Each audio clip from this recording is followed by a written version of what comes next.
Om Shanti. Good morning. साकार मुरली 27 अप्रैल 2022। बाबा का मीठा मीठा लेटर हम मीठे मीठे बच्चों के मीठे मंथन के लिए। मंथन शुरू करने से पहले सुख के सागर शिव बाबा की सुख भरी किरणों के नीचे बैठ जाते हैं और अनुभव करते हैं कि मैं सुख स्वरूप आत्मा हूं।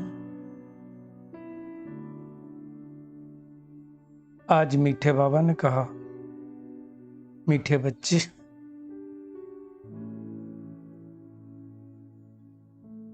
श्रीमत पर चलकर अपने कर्मों को सुधारो। वैसे तो और कोई तरीका है भी नहीं, बगैर श्रीमत पर चले हम अपने कर्मों को नहीं सुधार सकते हैं। श्रीमत पर ही चलना होगा। दूसरा बाबा ने कहा, विकर्मों को भस्म करो। और विकर्म कब भस्म होंगे? जब हम बाबा को याद करेंगे। नहीं याद करेंगे तो बाद में बहुत पछताना पड़ेगा।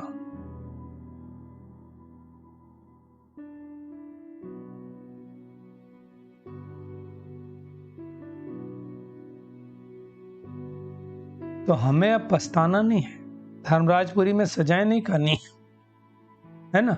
हमें क्या करना है? माला का दाना बनना है। और माला का दाना बनना है तो क्या करना पड़ेगा? एक परमात्मा के सिवाय दूसरा कोई न याद आए। ये मेहनत का काम है। बगैर मेहनत सफलता तो वैसे भी नहीं मिलती है। आज का प्रश्न है, किन बच्चों की रक्षा बाप स्वतः करता है? स्वतः मतलब अपने आप करता है। अब देखिए, बाबा ने कहा जो जितना सफाई से चलते हैं। सफाई से चलता मतलब अंदर कोई कचड़ा नहीं है, कोई गंदगी नहीं है, बाप से सदा सच्चे रहते हैं। बाप सच्चा है, गॉड इज ट्रूथ कहा गया, तो उस गॉड के साथ हमें भी कैसे रहना है? सच्चा रहना है। बाबा कहते हैं उनकी रक्षा स्वतः होती है। झूठा जो रहते हैं उनकी रक्षा नहीं हो सकती है। उसका एक कारण और है, उनको क्या होगा? माया अपनी तरफ खींचेगी, और माया खींचेगी तो माया के बसीभूत हो जाएंगे, और फिर उनके लिए बाबा कहते हैं सजा कायम हो जाती है। तो हमें अब ऐसा कोई कर्म नहीं करना है कि सजा कायम हो हमारे लिए। दूसरा प्रश्न है, बच्चे रूहानी सर्जन से अपनी बीमारी क्यों छिपाते हैं? छिपाते हैं ना, क्यों? बाबा कहते हैं क्योंकि उन्हें अपनी इज्जत का डर रहता है। जानते हैं माया ने हमें धोखा दिया, आंखें क्रिमिनल हो गई, फिर भी बाबा से छिपा लेते हैं। बाबा कहते हैं बच्चे जितना छिपाएंगे ना उतने नीचे गिरते जाएंगे, और इतना नीचे गिर जाएंगे कि माया खा जाएगी, फिर पढ़ाई भी छूट जाएगी, सब कुछ हो जाएगा। देखो, जब हमारे अंदर विकार आते हैं, कमी कमजोरियां आती हैं, तभी हमारी पढ़ाई छूटती है। फिर बाबा की जो श्रीमत है उसमें मन नहीं लगता। फिर हम क्या करते हैं? मुरली छोड़ देते। सबसे पहले माया मुरली पर वार करती है। इसलिए बहुत खबरदार रहना है। ना तो मन मत पर चलना है, ना तो आसुरी मत पर चलना है।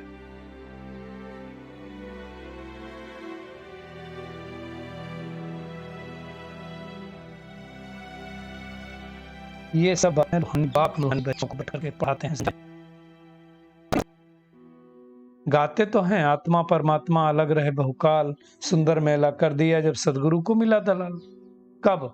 जब परमधाम से निराकार परमात्मा शिव इस धरती पर आते हैं और ब्रह्मतन में प्रवेश करके ज्ञान सुनाते हैं, तब होता है। 5000 वर्ष के बाद, हर कल्प में हर 5000 वर्ष के बाद बाबा इस सृष्टि पर आते हैं और आकर के उस तन द्वारा हमें एक ज्ञान सुनाते हैं, डायरेक्शन देते हैं।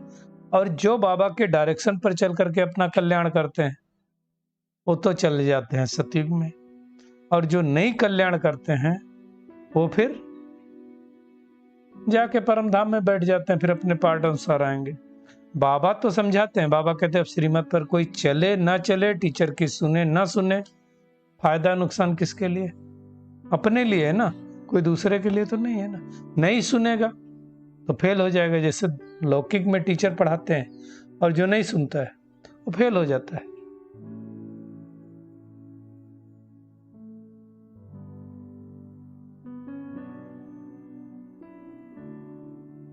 अब हमें कोई गफलत नहीं करनी है। बाबा तो अच्छी रीत से समझाते हैं, अब अच्छी रीत से हमें समझकर फिर दूसरों को भी समझाना है। और जितना हम उनको याद करेंगे, जितना समझ के दूसरों को समझाएंगे, उतना हमारे पाप कर्म नष्ट होते जाएंगे और हम पुण्यात्मा बनते जाएंगे। और जब एक बार पुण्यात्मा बन गए तो फिर किसी को याद करने की दरकार नहीं है। बाबा को सतयुग त्रेता में कोई याद नहीं करता है। अब दुनिया में मनुष्य तो क्या हो रहा है, धीरे धीरे गिरावट की ओर जा रहे हैं, और जितना गिरावट की ओर जा रहे हैं उतना उनका दिमाग और गिरता जा रहा है। फिर क्या कहते हैं, भगवान सर्वव्यापी, या फिर श्री कृष्ण को कहेंगे और भी देवी देवताओं को कहेंगे। एक तरफ कहेंगे सर्वव्यापी है, दूसरी तरफ कहेंगे ये भगवान है। अब आत्माओं का पिता तो परमात्मा ही होगा ना। आत्मा निराकार है तो परमात्मा भी निराकार ही होगा ना। परंतु कई बच्चे, बाबा कहते हैं, इन बातों को न समझ करके उल्टा रास्ता ले लेते हैं। देखो ना, साधु सन्यासी कहाँ चले जाते हैं, जंगल में चले जाते हैं, और जंगल में भी जा करके कांटे बन जाते हैं। ऐसा नहीं रहता है कि वो संपूर्ण रीत से ठीक हो गए, नहीं। बाबा कहते वास्तव में देखा जाए तो स्वर्ग तो सतयुग ही है, त्रेता युग में तो फिर भी 25% सुख कम हो जाता है ना। तो अब हमें इस पुरुषोत्तम संगम युग पर कल्प कल्पांतर जन्म जन्मांतर इम्तिहान पास करना है। जो पूरे स्वर्गवासी बनते हैं वही पूरे पूरे पास होते हैं। कोई भी कांटा नहीं रखना है, क्योंकि हम तो फूल बन रहे हैं। कांटा रखेंगे तो चुभेंगे। सारा मदार वास्तव में देखा जाए तो किसके ऊपर है, पढ़ाई के ऊपर है। लेकिन माया अच्छे अच्छे बच्चों को कांटा बना देती है। हमें अपनी संभाल करनी है कि कांटा नहीं बनना है। आज देखा जाए तो बाबा कहते माया कितनी दुस्तर है।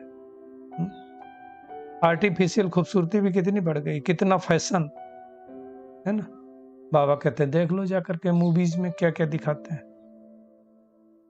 100 साल पहले ये सब कुछ था क्या? नहीं, 100 साल के अंदर ही ये सब कुछ हुआ है। साइंस के भी इतने साधन निकले, मूवीज भी इतने निकली। आजकल देखो सोशल मीडिया पर क्या क्या डालते रहते हैं। तो हमें बड़ी संभाल करनी है अपनी की, नहीं तो हम गंद में चले जाएंगे, और गंद में हमें जाना नहीं है। तो बाबा देखो हम बच्चों को ऊंच बनाने के लिए कितनी मेहनत करते हैं। परंतु कोई कोई बाबा तो कहते हैं मानते नहीं कि हमको भगवान पढ़ाते हैं। देखिए पहला चीज तो यही कि हमें निश्चय होना चाहिए कि हमें कौन पढ़ाता है, स्वयं भगवान पढ़ाते हैं। अच्छे अच्छे बच्चे माया के चंबे में आ जाते हैं।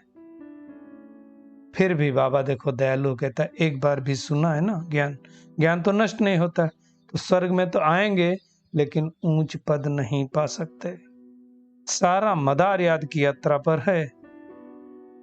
तो हमें चलते फिरते उठते बैठते बाबा को याद करना है। वैसे तो देखा जाए सबसे जास्ती पूजा शिव बाबा की होती, क्योंकि द्वापर युग में सबसे पहले मंदिर उनके बनते हैं। लेकिन फिर उनको ही लोग टिक्कर भित्तर में डाल देते हैं, तो अज्ञान हो गया। एक तरफ बलि भी चढ़ेंगे और एक तरफ टिक्कर भित्तर में। अब ये सारी बातें बाबा ही आकर के हम बच्चों को समझाते हैं। अब हमें पढ़ करके पुरुषार्थ करके मेहनत करके ऊंच पद पाना है। बाबा कहते हैं और उसके लिए क्या करो, सच्चा सच्चा चार्ट रखो, झूठा चार्ट नहीं रखना, और सच्चा चार्ट रख करके सच्चे बाप को सच बातें बताओ। कई बच्चे सच बात नहीं बताते हैं तो फिर सजा भी हो जाती है, और सजा के समय क्या कहेंगे, नहीं नहीं नहीं नहीं नहीं, तौबा तौबा करते हैं, क्षमा करो। परंतु उस टाइम तो कुछ चेंज हो नहीं सकता है। जैसे दुनिया में बाबा ने एग्जाम्पल दिया, छोटे बच्चे कोई बुरा काम करते हैं और माँ बाप उनको सजा देते हैं तो क्या करते हैं, तौबा तौबा कहते हैं। तो अब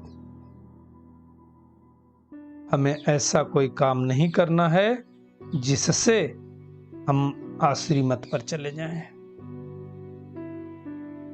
ईश्वरी मत पर चलना है। हमेशा शिव बाबा जो मत देता है ब्रह्मात्म द्वारा, उस मत को हमें फॉलो करना है। बाबा ने भी तो देखो कितना अनुभवी रथ लिया है। ब्रह्मा बाबा तो अनुभवी थे, फिर बाबा कहते हैं फिर भी जो जैसा करेगा वैसा फल पाएगा, इसलिए गफलत नहीं करनी है। सज्जन से सर्जन से सच्ची सच्ची बात बतानी। दुनिया में भी डॉक्टरों से अगर हम सच बात ना बताएं तो क्या होता है, बीमारी बढ़ती जाती है। यहां भी ऐसे है। अगर माला का दाना बनना है तो हमें अपनी अवस्था बहुत अच्छी बनानी है, बहुत मेहनत करनी है। बाबा खुद ही कहते हैं मैं तुम आत्माओं का बेहद का बाप हूं, तुमको बेहद का वर्षा देता हूं, तो अब क्या करो, मेरी श्रीमत पर चलो। अगर ज्ञान और योग में ठीक नहीं चले तो धर्मराज के मोचरे खाने पड़ेंगे, अर्थात डंडे खाने पड़ेंगे, और हमें डंडा तो खाना नहीं है।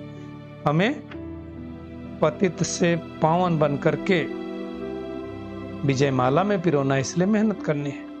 बाबा कहते जो भी गरीब पतित अहिल्याएं कुब्जाएं हैं, मैं सबको साहूकार बना देता हूं। तो अब तुम बच्चों को भी मेहनत करनी है। तो आज का होमवर्क क्या है, बाप समान नम्रता का गुण धारण करना है।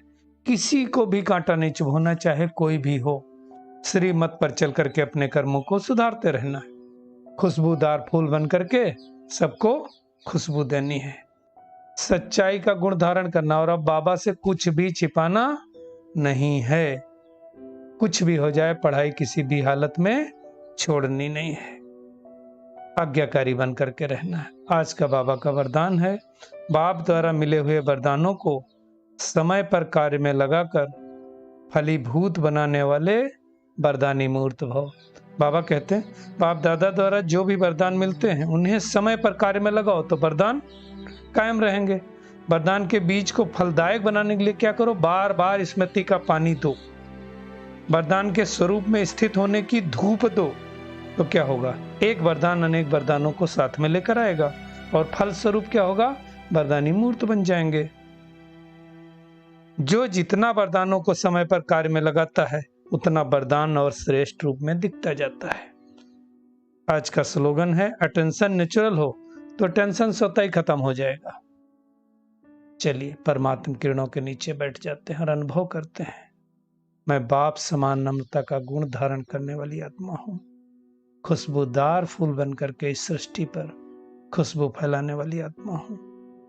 बाप द्वारा वरदानों को मिले हुए वरदानों को अपने कार्य में लगाकर फलीभूत करने वाली आत्मा हूं।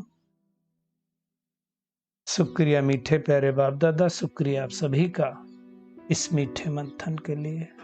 ओम शांति।